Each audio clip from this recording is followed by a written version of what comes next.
Good evening friends. Karmayogin அருளமுதம் 9th chapter பிரார்த்தனை தொடர்ச்சி. அதிர்ஷ்டமும் அன்னையின் அதிர்ஷ்டமும். அதிர்ஷ்டம் என்பது அமைப்பு, நாம் இஷ்டப்பட்டு பெறக்கூடியதில்லை என்பது நாம் அறிந்தது. அன்னை எனக்கு அதிர்ஷ்டம் வேண்டும் என்று கேட்டு பிரார்த்தனை செய்தால் அதிர்ஷ்டம் கிடைக்கும். குறிப்பாக இந்த பிரார்த்தனை ஒரு மேற்கொள்ள தடையானது அவருடைய நம்பிக்கையே.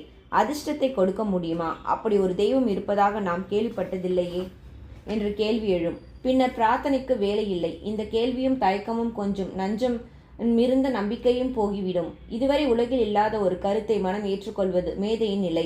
அதில் நம்பிக்கையும் ஏற்படுத்திக் கொள்வது உயர்ந்த பக்தி நிலை. அன்னை அதிர்ஷ்டத்தை கொடுப்பார் என்ற நம்பிக்கை ஏற்பட்டுவிட்டால் அதிர்ஷ்டம் வந்துவிடும்.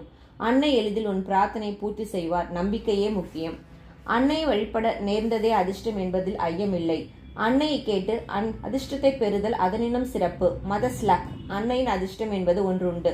அதிர்ஷ்டம் என்பதை விளக்க தேவையில்லை. ஒருவன் வாழ்வில் ஒரு அம்சத்தால் அதிர்ஷ்டம் வந்துவிட்டால் அவன் அத்தெருவிலிருந்து நாட்டின் நடுவுக்கு சிறப்புற உயர்ந்து விடுகிறான்.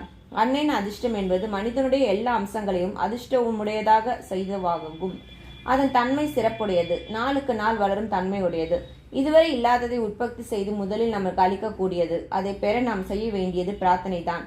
பிரார்த்தனைக்குரிய நிபந்தனைகளை சொல்வது எளிது, கடைபிடிப்பது எளிதன்று. மலர்ந்த மனம், சந்தோஷம் பொங்கும் நெஞ்சம், காண்பவரெல்லாவரும் கடவுளாக கருதும் மனப்பான்மை, சிறிய புத்தியை அறியாத பெருந்தன்மை, குறையால் நிரம்பிய வாழ்வில் உள்ள நிறைவின் வித்துகளை கண்டு அவற்றை வளர்க்க பாடுபடும் லட்சியம், மற்றவர்கள் வெற்றியால் மனம் துள்ளும் இயல்பு போன்ற நல்ல குணங்களால் மட்டுமான் சுபாவம் அன்னையின் அதிர்ஷ்டத்தை பெற தகுதியுடையது. இந்த நிபந்தனை பூர்த்தி செய்யக்கூடியவர்கள் அன்னையின் அதிர்ஷ்டத்தையும் கேட்டு பிரார்த்திக்கலாம். முடிவான பலன் முதலில் கிடைக்கும்.